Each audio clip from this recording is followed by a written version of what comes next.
남자든 여자든 평소에 배우자를 대하는 태도가 말년에 돌아오게 되어 있다고 합니다. 어떤 부부는 서로에게 특별히 잘못한 게 없는 것 같은데 어느새 멀어지고 남남처럼 지낸다는 부부도 있습니다. 또 성향의 차이, 성격의 차이로 매일매일 전쟁 같은 하루를 보내는 부부도 있지요. 부부라면 작은 어물도 쉽게 덮을 수 있고 남보다 더 믿고 의지할 수 있는 사이이기도 하지만 사소한 것들 때문에 오히려 더 서운하고 같은 공간에서 같이 살고 있지만 말 한마디 섞지 않고 살 수 있는 관계이기도 합니다. 그만큼 부부관계라는 것이 잘 형성되기도 어렵고 좋은 관계로 계속 유지하는 것도 힘들지요. 특히 아내와 남편이 서로를 챙기지 않고 존중하거나 인정하지 않는다면 모래성처럼 쉽게 무너질 수도 있는 게 부부입니다. 부부 사이의 신뢰와 애정이 사라지고 나서는 다시 회복하는 게 너무 어렵기 때문에 서로의 관계가 막장으로 치닫기 전에 부부관계를 개선하는 법을 알고 실천하는 게 중요합니다. 50대 남편은 마누라가 공국을 끓이는 냄새에 이번엔 며칠이나 집을 비우고 나가려고 하며 두려워하고 60대 남편은 마누라가 주소도 안 가르쳐주고 이사 가면 어쩌나 걱정하고 70대 남편은 마누라가 황혼이혼 하자고 할까봐 전전긍긍하고 80대 남편은 마누라가 목공소 가면 혹시 내 관짜러 갔나 하고 걱정한다는 농담이 있습니다. 우리가 나이가 들수록 물밀듯이 밀려드는 것은 외로움과 고독뿐인데 부부와의 관계에서 애정이 더 깊어지고 나날이 행복만 더해간다면 얼마나 좋을까요? 그런데 변함없이 사랑을 나누며 사는 부부는 주변에 생각보다 많지 않습니다. 나이가 들수록 부부는 애정이 아니라 연민이나 정으로 산다는 분들이 많습니다. 40대 부부는 헤어질 수 없어서 서로가 마지못해 살고 50대 부부는 흰머리 잔주름이 늘어나니 서로가 가여워서 살고 60대 부부는 등을 긁어줄 사람이 없어 서로가 필요해서 살며 70대 부부는 살아준 세월이 고마워서 서로가 고마워 산다고 합니다. 여러분들은 지금 어느 길목에 와 계신가요? 우스갯소리의 말들이 얼마나 와닿으시는지 모르겠습니다. 주변의 어르신들 얘기를 들어보면 애정보다는 측은지심과 정으로 살아간다는 말을 많이 하십니다. 그런데 과연 우리가 했던 그동안의 사랑은 어떤 걸까 생각해 보신 적이 있나요? 측은지심과 정도 사랑이라고 할 수 있을까요? 나이가 지긋이 들어도 세월이 흐를수록 서로 아껴주고 사랑하는 부부를 보면 부러운 마음이 들기도 합니다. 이들은 어떻게 평생을 사랑하며 살아갈 수 있는 걸까요? 한 사람의 노력만으로 되는 것은 아닐 테지요. 주변을 조금만 둘러봐도 우리 남편, 우리 아내의 태도나 성격이 과연 바뀔 수 있을까 묻는 분들이 많습니다. 물론 그 질문에 대한 반응 중에서는 사람 고쳐 쓰는 거 아니다. 이 정도면 그냥 이혼해라 말하면서 쉽게 말하는 경우도 많습니다. 사람이 바뀌는 건 쉬운 일이 아니지만 이혼을 하는 것도 쉬운 일은 아닙니다. 우리가 나이가 들어갈수록 외롭고 아플 때 기댈 수 있는 단 한 사람이 나의 배우자라면 오늘 영상 끝까지 봐주시길 바랍니다. 은퇴부부의 100세 인생, 남편이 귀찮다는 여성분들이 많습니다. 연구에 따르면 60대, 70대 은퇴자들은 수면 시간을 제외하고 하루 평균 4시간 10분을 배우자와 함께 보낸다고 합니다. 그런데 은퇴 여성의 절반가량은 남편과 함께하는 4시간 10분도 줄이고 싶다. 혼자 있고 싶다라고 말을 한다고 합니다. 100세 인생을 함께 살아가야 하는 관계에서 왜 아내에게 남편들은 천덕꾸러기가 되는 걸까요? 이런 이야기를 하면 남성분들은 3가지 반응을 보이십니다.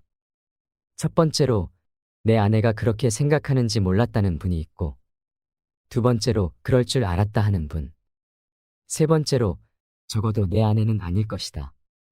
이렇게 안심하는 분으로 나눠집니다.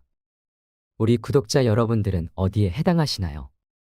한 가지 분명한 것은 이제는 아내들이 반란하는 시대라는 것입니다. 반면에 아이러니하게도 남성은 배우자와 보내는 시간을 더 늘리고 싶다가 많았습니다. 왜 그럴까요? 이런 연구 결과가 나오는 것은 일단은 서로의 부부 만족도가 현저히 떨어진다는 것입니다. 특히나 은퇴를 하면 남편은 이제 어디 갈 데도 없어지고 점점 집에만 있게 되는데요. 삼식이라는 말이 그래서 나온 것도 있습니다. 실제로 하루에 밥 삼시세끼를 꼬박 챙겨달라고 하는 분들이 많고, 하루 종일 유튜브나 TV만 본다고 합니다. 그래서 실질적으로 여성들이 꿈꾸었던 함께하는 노후와는 거리가 멀었던 것이죠. 사실 남성들이 생각하는 노후의 꿈도 그건 아니었겠지만 여성들은 적어도 남편이 은퇴하고 나면 함께 나들이도 가고 취미 생활도 함께 할 거라고 기대했다고 말합니다. 하지만 실제 현실은 그게 아니었던 거죠. 물론 그동안 남편도 엄청나게 힘들고 고난의 세월을 보냈을 것입니다. 스트레스도 많이 받으며 살았는데 정작 아이들은 엄마만 평생 고생한 줄 안다고 섭섭해하시는 분들도 많습니다. 아빠가 밖에서 고통스러웠던 것은 아이들이 자라서 성인이 돼서 직접 겪어봐야 알 것 같다며 한탄하곤 합니다. 그런 분들께 저는 여행을 떠나세요. 그리고 함께 운동을 하거나 취미생활을 공유하세요라고 말합니다. 하루 종일 집에서 밥만 먹지 말고 외식도 하고 직접 요리해서 드셔보시기도 하라고 말이죠.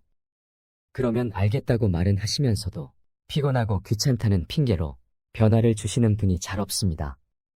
평생 제대로 여가 시간을 보내본 적이 없으니 뭐부터 어떻게 해야 할지 모르겠다고 토로하시는 분들도 많고 어색해서 못하겠다고 두 손 두 발 다 드시는 분들도 있습니다. 그래서 일밖에 모르고 살던 남편들이 은퇴하고 나면 별로 만날 사람도 없고 할 일도 없으니까 집에 있으면서도 결국 찾아볼 수 있는 사람은 셋입니다. 하나는 TV, 또 하나는 아내, 그 다음이 아내가 키우는 강아지라고 합니다. 실질적으로 남성들의 무력감도 커지지만 아내들 입장에서는 내 옆에 있는 남편이 회사 상사 같다고 합니다. 남편 입장에서는 긴 세월 동안 열심히 일을 해왔고 이제는 내가 쉬어야 되겠다는 생각이 강한데 와이프는 나를 딱히 반겨주지 않아서 섭섭하고 아내분은 나도 이제 좀 쉬고 싶은데 이제 와서 나보고 더 많은 일을 하라고 요청하는 것 같은 감정을 느끼는 것입니다. 서로의 입장 차이만 내세우면서 이 갈등이 지속되면 황혼이혼까지도 하게 되는 것입니다. 젊을 때 아내가 힘들 때 따뜻한 말 한마디라도 건네며 배려한 남편들은 노후가 따뜻하고 행복한 반면 가부장적 유교 문화에 따르며 아내를 식모나 유모로 대했던 남편들은 노후에 서러움을 받는다는 누군가의 말에 많은 사람들이 공감하고 호응합니다. 어떤 분은 늙어서 아침에 눈 떴다고 아내한테 맞는 분을 봤다고도 하는데요. 사회복지사분들 얘기를 들어보면 혼자서 고독사 하시는 분들 중에 할아버지 비율이 압도적으로 높다고도 합니다. 쌀을 갖다 드리면 할머니들은 이것저것 밥도 잘 해드시는데 할아버지들은 손도 못 대시는 분들도 많다고 하죠. 그런데 두 백발 노인 부부가 함께 다정하게 서로의 손을 잡고 횡단보도를 건너는 장면을 보면 마음이 어떨까요? 눈물 날 정도로 아름답습니다. 우리 모두가 그분들처럼 서로 오래오래 사랑하며 살 수는 없는 걸까요? 나이 먹어서 조금씩 양보하고 이해하려고 노력하면 그리 어려운 일은 아닐 것입니다. 부부는 서로 바라보며 미소 짓고 웃으며 살아야 합니다. 부부는 살다 보면 많은 어려움을 만나지만 그때마다 마음에 있는 갈등을 풀어야 합니다. 갈등은 그냥 둔다고 해서 해결되는 것이 아닙니다. 앙금을 그대로 두면 쌓이고 또 쌓이게 되지요. 그래서 부부간의 깊은 감정의 골을 만들게 되는 것입니다. 남편과 아내는 서로를 인정해주고 포용해 주어야 합니다. 서로에게 미소를 짓게 해주고 웃게 해주는 부부가 되어야 합니다. 역지사지 정신으로 상대방의 입장이 되어보고 먼저 이해해주세요. 수십 명의 친구보다 좋고 편안한 게 배우자입니다. 옆에 있을 땐 소중한지 모른다고 합니다. 나이 들수록 옆에 있는 반려자가 최고입니다. 흥미로운 이야기를 하나 해드릴까 합니다. 부부가 서로 상호작용하는 것을 3분만 봐도 이 사람들이 행복하게 살지 아니면 이혼을 할지를 95% 이상 정확하게 맞출 수 있다면 믿으시겠습니까? 러시아의 대문호인 톨스토이와 도스토예프스키를 비교해 보겠습니다. 그 둘은 비슷한 시대에 살았고 또 공통점도 참 많습니다. 둘 다 나이가 아주 어린 연하의 부인을 만났거든요. 톨스토이는 16살 연하고 도스토예프스키는 26살 연하의 아내를 만났습니다. 그리고 둘 다 굉장히 열렬하게 사랑해서 결혼을 했고 또 그 아내들이 내조를 잘해줬던 그런 부부들입니다. 그런데 이들은 서로 결혼에 대해서 굉장히 다른 결혼관을 작품에다 표현했습니다. 예를 들어서 톨스토이는 안나 카레리나라는 그 유명한 작품 속에서 행복한 결혼은 다 비슷한 모습인데 그러나 불행한 결혼은 저마다의 모습이 있다. 이렇게 썼고 도스토예프스키는 우리가 결혼은 정말 연마하듯이 꾸준히 노력을 하고 행복을 쌓아가야 된다. 그것은 순간적으로 사랑하는 것이 아니라 영원히 사랑할 것이기 때문이다. 이렇게 썼습니다. 둘의 결혼관이 이렇게 달랐는데 결과는 어땠을까요? 톨스토이와 소피아와의 결혼은 말년에 너무나 불행하고 아주 비극적으로 끝났습니다. 반면에 도스토예프스키의 결혼 생활은 아주 행복했고 죽은 후에도 그 사랑이 계속되었다고 회자가 될 정도로 전혀 다른 모습을 보였습니다. 그렇다면 현대 과학은 이 두 사람 중에 어느 결혼관을 갖는 것이 좋다고 말했을까요? 그 검증을 해준 학자가 있습니다. 존 가트맨 박사입니다. 그는 부부 관계에 대해서 거의 50년 가까이 3,600쌍의 부부를 실제 관찰하고 연구했습니다. 이 연구 내용에 비추어 실험을 해보면 부부가 서로 상호작용하는 것을 3분만 봐도 이 사람들이 행복하게 살지 이혼을 할지를 95% 이상 정확도로 맞출 수 있습니다. 너무나 놀랍지 않나요? 이 과학자는 도스토예프스키의 판정승을 내렸습니다. 그 내용을 제가 3가지로 요약해서 말씀드리겠습니다. 첫 번째로 행복한 부부들은 서로가 서로를 잘 알고 서로에 대한 호감과 그 친밀감이 많다고 합니다. 이걸 뭉뚱그려서 우호감이라고 하는데요. 호감이 많다는 것입니다. 그럼 이런 호감을 어떻게 쌓았을까요? 도스토예프스키의 부인이었던 안나가 쓴 회고록을 보면 처음에는 일로 만났다고 합니다. 도스토예프스키 작품을 속기해주는 속기사 역할을 했는데요. 안나가 남긴 그 기록을 보면 남편의 눈 빛깔은 어떻고 눈 크기가 어떻고 머리 색깔은 어떻고 이 사람이 어떤 걸 좋아하고 싫어하고 하는 것이 소상히 표현되어 있었다고 합니다. 이런 것을 같으면 박사는 사랑의 지도라고 했습니다. 그러니까 우리 마음속에도 뭘 좋아하고 뭘 싫어하고 어떤 것에 대한 꿈이 있고 어떤 걸 두려워하는지 그런 마음의 지도가 있는데 행복한 부부들은 그런 걸 잘 알더라는 것입니다. 그런데 불행한 부부들, 결국은 파국이나 이혼으로 끝나는 부부들을 보면 서로에 대해서 별 관심도 없고 또 안다 하더라도 아주 잘못 알거나 엉뚱하게 오해를 하는 경우가 많다고 합니다. 그래서 우호감 굉장히 중요하다는 것입니다. 우호감을 형성하는 데 필수적인 요소가 대화 방식인데요. 행복한 부부들은 서로 다가가는 대화를 한다고 합니다. 조율이 잘 되는 그런 대화를 합니다. 그런데 불행한 부부들은 다가가는 대화가 아니라 원수와의 대화 혹은 멀어지는 대화를 한다고 합니다. 즉, 상대의 대화와는 상관없는 말을 하거나 아니면 상대의 말에 즉각 반박하거나 비웃는다는 것입니다. 그래서 대화법을 보더라도 이 사람들의 관계가 어떻게 될지를 우리가 알 수가 있습니다. 그게 우호감 혹은 친밀감의 본질입니다. 그래서 우리는 대화 방식의 중요성을 깨달아야 합니다. 두 번째로 행복한 부부들은 갈등을 다루는 방식이 다릅니다. 이제 살다 보면 서로가 성격도 다르고 가치관도 다르고 또 자라온 환경도 다르고 여러 가지가 다를 수밖에 없는데 그런 차이가 있을 때 갈등이 발생하기 쉽습니다. 행복한 부부들은 그 갈등이 벌어졌을 때 조심스럽고 예의 바르게 대한다고 합니다. 부드럽게 얘기를 하는데 비해서 불행한 부부들은 관계의 폭탄처럼 전장에 나간 장수처럼 함부로 막 싸운다고 합니다. 특히 그 대화를 하는 방식에 있어서 4가지 방식을 쓰게 되면 이 결혼은 파국으로 이혼으로 끝난다고 합니다. 첫째는 비난입니다. 당신은 도대체 어떻게 된 사람이 왜 맨날 이러는 거야 라고 하는 비난입니다. 둘째는 방어입니다. 왜 나만 보고 그래? 너도 그렇잖아. 이렇게 자기를 방어 혹은 변명을 하는 것입니다. 셋째는 경멸입니다. 네 주제 파악이나 해라. 이런 식으로 상대를 얕잡아 보거나 비웃거나 조롱하고 하인이나 어린애 취급하는 것입니다. 그리고 제일 안 좋다고 보는 것이 넷째, 담쌓기입니다. 아예 대화도 안 하고 서로 없는 사람 취급을 하는 것입니다. 마주보지도 않거나 전화를 안 받는다든지 아니면 전화하는 도중에 전화를 또 끊는다든지 하는 것들이 담쌓기입니다. 이런 방식을 쓰게 되면 아무리 처음에는 열렬히 사랑을 하고 서로 좋아했다 하더라도 결국 좋지 않게 끝나더라는 것입니다. 그것도 끝날 때까지 엄청나게 고통스러움을 겪고 파국으로 끝납니다. 그래서 갈등을 관리하는 방식이 참 중요합니다.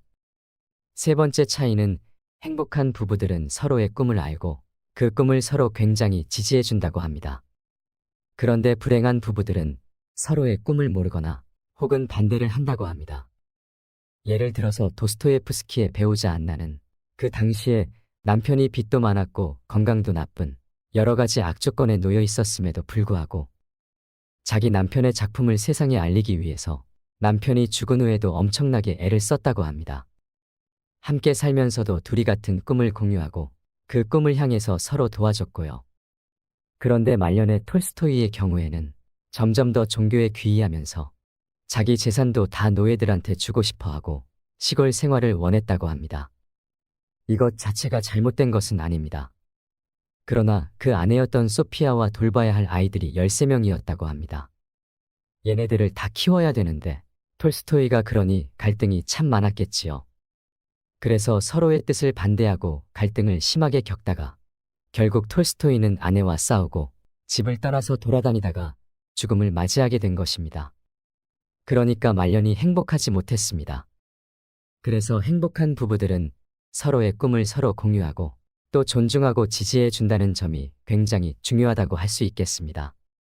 그렇다면 앞으로 부부가 어떻게 행복하게 살 수 있을까 하는 세 가지의 구체적인 실천 사항을 말씀드리겠습니다. 첫째로는 어쩌다 한번 크게 이벤트를 해서 호감을 사고 존중하는 것보다 매일 조금씩 자주 표현하면서 살아보세요. 사랑이나 관심, 호감 같은 것을 표현해 보는 것입니다. 아침에 일어나면 먼저 일어난 사람이 아직 자는 사람한테 손이나 발을 20초만 주물러 줘보세요. 20분도 아니고 20초입니다. 굿모닝 잘 잤어요. 이 정도의 표현으로도 충분합니다. 그리고 누군가 약속이 있거나 일이 있어서 나갈 때 포옹을 해주세요. 앉자마자 바로 벗어나지 마시고 서로의 심장과 체온을 느껴보세요. 그리고 일이 끝나고 돌아왔을 때도 한번 안아주시는 겁니다. 마지막에 저녁을 먹고 나서는 조금 여유가 있으니까 그땐 아침에 늦게 일어났던 사람이 10초이자 더 붙여서 30초 동안 어깨나 손이나 발을 주물러 주는 것입니다. 닭살 돋는다고 생각하지 마시고 이런 사소한 습관이 쌓이면 정말 좋습니다. 그렇게 스킨십을 하면서 대화도 많이 나누시고 자연스럽게 마음도 표현해 보세요. 인간은 서로의 피부가 닿는 것만으로도 따뜻함과 안정감을 느낀다고 합니다. 이렇게 조금씩이라도 자주 표현하게 되면 긍정성이 누적이 되고 쌓이기 때문에 갈등 상황이 벌어졌을 때 좀 더 유연하게 대처할 수 있습니다. 나이 들어서까지 정말 죽기 살기로 비난하고 방어하거나 경멸하고 담쌓기 하면서 살지 마세요. 이제는 눈앞에 닥친 갈등에 대해서도 우리가 정말 예의 있게 조심스럽게 부드럽게 얘기를 할 수 있어야 합니다. 그래서 서로가 꿈을 공유하거나 내가 좋아하는 일을 서로 믿고 지지해주면 온갖 풍파를 잘 견뎌낼 수 있는 힘이 생깁니다. 그게 바로 행복한 부부의 비결입니다. 우리는 사랑한다고 말하지만 사랑받는 데서 행복을 찾기 때문에 괴로워집니다. 남에게 사랑받으려고만 하면 자기가 원하는 것이 이루어지지 않아서 항상 괴로움에서 허우적거립니다. 사랑을 주었는데 사랑이 돌아오지 않으면 배신감에 사랑이 미움의 씨앗이 되지요. 더 사랑해서 괴로운 게 아니라 더 기대해서 외로운 것입니다. 이제부터 내가 먼저 내가 더 사랑하는 삶을 살아보세요. 그렇게 사랑 가득한 인생을 사시길 바랍니다. 부부란 무더운 여름밤 멀찍이 잠을 청하다가 어둠 속에서 앵하고 모기 소리가 들리면 순식간에 합세하여 모기를 잡는 사이라고 합니다. 녹록치 않은 결혼 생활 속에서 뜨거웠던 사랑은 희미한 흔적으로 남지만 부부는 인생이라는 긴 여정에서 가장 신뢰할 수 있는 동반자가 되어야 합니다. 동반자와 함께하는 시간을 행복하게 보내려면 대화와 소통이 필수입니다. 오늘 부부간의 행복한 소통을 위해서 상대의 얼굴을 바라보면서 차 한 잔과 함께 진솔한 이야기를 나누어 보는 것은 어떨까요? 노후의 배우자와 이렇게 나이 들어간다면 오래도록 행복한 삶을 살아갈 수 있으실 겁니다. 이상으로 인생 철학이었습니다. 철학이 있는 당신의 삶을 응원합니다.